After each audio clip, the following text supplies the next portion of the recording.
رب کریم نے اپنے نبی کریم کی زبانی ایک پیغام اور بھیجا ہے، حدیث نبوی ہے، حدیث معصوم ہے کہ بہترین فقیہ وہ ہے جو امت کو، بندگان خدا کو رحمت خدا سے مایوس بھی نہ کرے، لیکن ذات خدا سے بے خوف بھی نہ بنا دے۔ توجہ، ہمیں نہ تو ذات حضرت باری تعالیٰ سے بے خوف ہو جانا چاہیے، نہ ہمیں ذات گرامی پروردگار سے مایوس ہو جانا چاہیے۔ بے خوف ہو جانا فسق و شرک و کفر تک پہنچا دیتا ہے۔ بے خوف ہو جانا بھی فسق و کفر و شرک تک پہنچا دیتا ہے، اور مایوس ہو جانا بھی کفر ہے۔ کس سے مایوس ہو رہے ہیں؟ مایوس ہونا ہو تو اپنی ذات سے مایوس ہوں، خدا سے مایوسی کا کیا سبب؟ خدا سے مایوسی کا کیا سبب؟ اور اپنی ذات سے تو ہمیشہ مایوس ہونا چاہیے، خدا کی ذات سے کبھی مایوس نہیں ہونا چاہیے۔ کوئی بھی انسان جس قدر بھی گناہوں میں ڈوبا ہوا ہو، ایک جملہ یاد رکھیے گا، ایک صلاۃ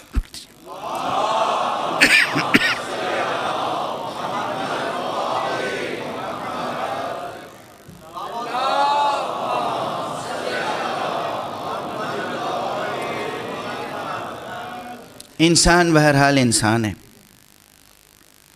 اگرچہ میں اکثر یہ بات کہتا رہتا ہوں، اور یہ بات اپنی جگہ پر بجا اور برحق ہے، کہ انسان اپنی فطرت میں معصوم پیدا ہوتا ہے۔ توجہ ہے، یہ نقطہ ذہن میں راسخ کر لیجئے، انسان اپنی فطرت میں معصوم پیدا ہوتا ہے۔ وہ فطرت جو فطرت الہیہ ہے وہ خطا کار نہیں ہے۔ پروردگار نے کسی کو فطرت شر پر پیدا نہیں کیا ہے، سب کو فطرت خیر پر پیدا کیا ہے، سب کو فطرت توحید پر پیدا کیا ہے، سب کو فطرت سلیمہ عطا کر کے پیدا کیا ہے۔ فطرت اللہ التی فطر الناس علیہا، اللہ نے جو فطرت بنائی ہے وہ احسن تقویم ہے، بہترین فطرت ہے۔ اس لیے انسان بنیادی طور پر اپنی فطرت میں معصوم و بے خطا ہے، اور نہ جانے کتنی صلاحیتیں لے کر پیدا ہوا ہے، بے پناہ صلاحیتیں لے کر انسان پیدا ہوتا ہے۔ انسان نہ مجسم شر ہے، نہ انسان مجبور ہے، انسان مختار پیدا ہوتا ہے، اختیار لے کر پیدا ہوتا ہے، قوت ارادی لے کر پیدا ہوتا ہے، شعور لے کر پیدا ہوتا ہے۔ یہ چیزیں پروردگار بے طلب عطا فرماتا ہے، وجود، شعور، اختیار، ارادہ، یہ سب انسان بے طلب لے کر پیدا ہوتا ہے۔ اس کے بعد پروردگار یہ چاہتا ہے کہ یہ چیزیں تو ہم نے بے طلب دے دیں، اب دیکھیں تمہارے دامن طلب میں کتنی وسعت ہے، خود تمہارے دامن طلب میں کتنی وسعت ہے۔ یہاں سے انسان کی طلب کا سلسلہ شروع ہوتا ہے۔ تو انسان اپنی فطرت میں بہرحال معصوم ہے، خطا کار نہیں، لیکن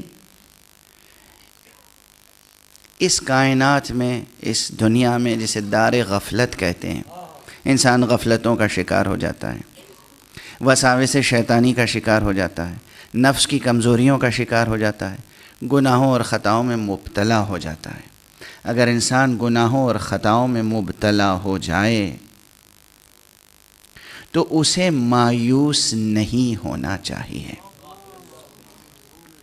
عام طور پر دیکھا جاتا ہے کہ جن سے گناہ زیادہ سرزد ہو جاتے ہیں وہ بڑی مایوسیوں کا شکار ہو جاتے ہیں. ان کی نگاہ میں دنیا تاریک ہو جاتی ہے.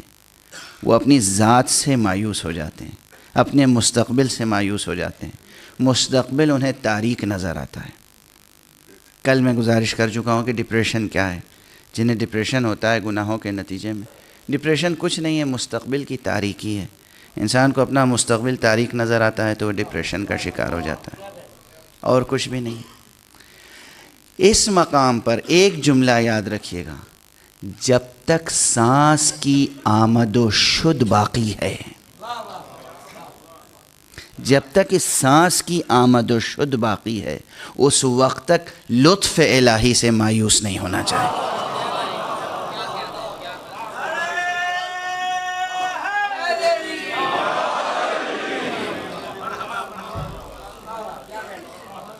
جب تک اس سانس کی آمد و شد باقی ہے, جب تک آپ کی زندگی باقی ہے, مایوس ہونے کی ضرورت نہیں. یہ چیز تو جدید طبی اخلاقیات میں بھی ہے. میڈیکل ایتھکس میں جب تک کلینیکلی کوئی ڈیڈ نہ ہو جائے, ممکن ہے کہ اس کے سامنے سے دواؤں اور معالجے کا سلسلہ منقطع کر دیا جائے. یہاں کوئی مذہب درمیان میں نہیں ہے, اسلام درمیان میں نہیں ہے, کرسچینٹی درمیان میں نہیں ہے. عام اطباء, عام ڈاکٹر سے پوچھئے کہ اگر معلوم ہے کہ کوئی شخص کینسر کا مریض ہے, شدید درد ہے, تڑپ رہا ہے, کیا ممکن ہے کہ اسے زہر کی سوئی لگا دی جائے؟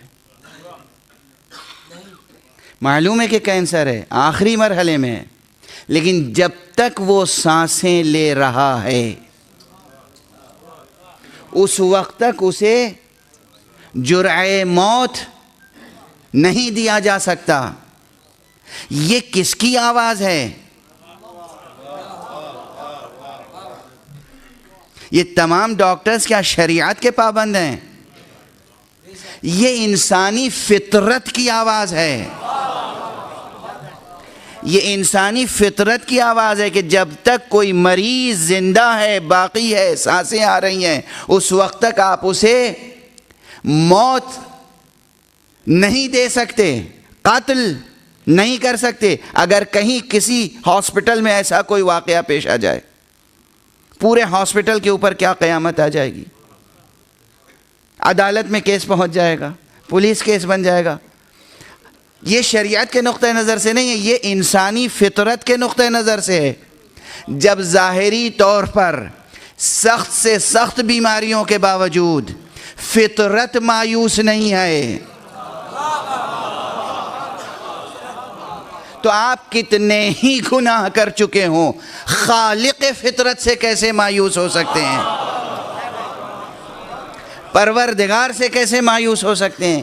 اس لیے وہ فرما رہا ہے کہ قل یا عبادی الذین اسرفوا, کہہ دیجئے میرے حبیب, اے میرے بندو جنہوں نے اپنے نفس پر اسراف کیا ہے, ظلم کیا ہے, لا تقنطوا من رحمت اللہ, اللہ کی رحمت سے مایوس نہ ہو. لا تقنطوا من رحمت اللہ ان اللہ یغفر الذنوب جمیعا. اللہ تمام گناہ, تمام ذنوب چھپا سکتا ہے, چھپا لیتا ہے, معاف فرما دیتا ہے. وہ ستار ہے. انہو هو الغفور الرحیم. وہاں کہہ دیا ان اللہ, وہاں بھی انہ سے ہے. انہ تاکید کے لیے آتا ہے, انہ تحقیق کے لیے آتا ہے, انہ کسی کلام میں زور پیدا کرنے کے لیے, یقین کا مضمون پیدا کرنے کے لیے آتا ہے.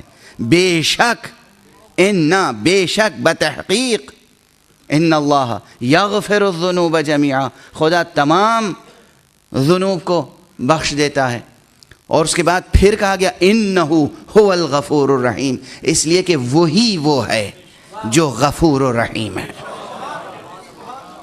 یہاں پر یہ ایک فقرے کے بعد دوسرا فقرہ بظاہر ہم مضمون نظر آتا ہے. توجہ ہے. ان اللہ یغفر الذنوب جمیعا, بے شک اللہ تمام گناہوں کو معاف فرما دیتا ہے. پھر کہنے کی کیا ضرورت تھی؟ انہو هو الغفور الرحیم، بے شک وہی وہ ہے جو غفور و رحیم ہے۔ توجہ ہے؟ یہ دوبارہ کہنے کی کیا ضرورت تھی؟ ایسا تو نہیں ہے کہ یہ کسی عام شاعر کا کلام ہو، قافیہ تنگ ہو گیا ہو، ردیف چسپاں نہ ہو رہی ہو۔ ایسا تو نہیں ہے کہ بحر کو پورا کرنے کے لیے، ارکان کو پورا کرنے کے لیے، وزن کو پورا کرنے کے لیے مصرع بڑھا دیا گیا ہو۔ توجہ ہے؟ مصرع پورا کرنے کے لیے لفظ بڑھا دیا گیا ہو، وہ بھی شاعری میں بھی مستحسن نہیں ہوتا ہے، وہاں بھی اسے حشو کہتے ہیں، اور حشو قبیح، کہ اگر ضرورت نہیں ہے الفاظ کی اور الفاظ سے صرف مصرعے کا پیٹ بھرا جا رہا ہے تو وہ شاعری اچھی شاعری نہیں کہلاتی، اسے حشو کہتے ہیں، حشو قبیح کہتے ہیں۔ یہاں پر شاعری نہیں ہے، کلام موضوع نہیں ہے، وزن و بحر و رکن کا مسئلہ نہیں ہے، پھر پروردگار عالم کیوں فرما رہا ہے؟ بے تین ٹکڑوں میں بات بظاہر پوری ہو جاتی ہے۔ قل یا عبادی الذین اسرفوا علی انفسہم لا تقنطوا من رحمت اللہ، کہہ دیجئے اے میرے بندو جنہوں نے اپنے نفوس پر، اپنی جانوں پر ظلم کیا ہے، ستم کیا ہے، اسراف کیا ہے، اللہ کی رحمت سے مایوس نہ ہو۔ تیسرا فقرہ کیا ہے؟ ان اللہ یغفر الذنوب جمیعا، بے شک بتحقیق وہ ذات پاک، وہ معبود برحق تمام گناہ معاف فرما دیتا ہے۔ بات بظاہر مکمل ہو گئی۔ یہ چوتھے فقرے کی کیا ضرورت ہے کہ انہو هو الغفور الرحیم؟ یہاں پر اس حصر و تاکید پر اضافہ اس لیے کہ یہ یقین رکھیں کہ اس پوری کائنات میں صرف اور صرف ذات باری تعالی ہے، اس کے علاوہ یہ صفت کسی اور میں پائی ہی نہیں جا سکتی۔